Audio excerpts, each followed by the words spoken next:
લોકસભાની ચૂંટણી જાહેર થાય તે અગાઉ જ ભાજપ તેના ઉમેદવારોની પહેલી યાદી જાહેર કરે તેવા સંકેત મળી રહ્યા છે। તમામ 26 બેઠક પર નિરીક્ષકોને મોકલી એક જ દિવસમાં સેન્સ મેળવ્યાના 24 કલાકની અંદર જ ગઈકાલે ભાજપની રાજ્ય પાર્લામેન્ટરી બોર્ડની બેઠક મળી। મુખ્યમંત્રી આવાસમાં મળેલી આ બેઠકમાં નિરીક્ષકો સાથે ચર્ચા પણ થઈ। એટલું જ નહીં, મોડી રાત સુધી ચાલેલી બેઠકમાં રાજ્ય પાર્લામેન્ટરી બોર્ડે 26 માંથી મોટા ભાગની બેઠકો ઉપર ત્રણ ઉમેદવારોની પેનલ પણ નક્કી કરી છે। જો કે ગાંધીનગરની બેઠક પર ઉમેદવાર તરીકે એકમાત્ર અમિતભાઈ શાહનો સર્વાનુમતે પ્રસ્તાવ મુકાયો હતો। નવસારી બેઠક ઉપર પણ સીઆર પાટીલનું નામ નિશ્ચિત મનાઈ રહ્યું છે। ત્યારે ગાંધીનગર અને નવસારી સિવાયની તમામ બેઠકોની ચર્ચા હવે કેન્દ્રીય પાર્લામેન્ટરી બોર્ડની બેઠકમાં થવાની છે।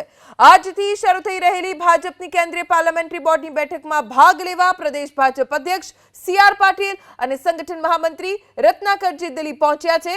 મુખ્યમંત્રી પણ બેઠક માટે દિલ્હી જઈ રહ્યા છે। ભાજપ 100 ઉમેદવારોની યાદી સૌપ્રથમ જાહેર કરશે તેવા અહેવાલોની વચ્ચે આ યાદીમાં ગુજરાતની બેઠકો પરના ઉમેદવારોના નામ જાહેર થાય તેવી પ્રબળ શક્યતાઓ છે।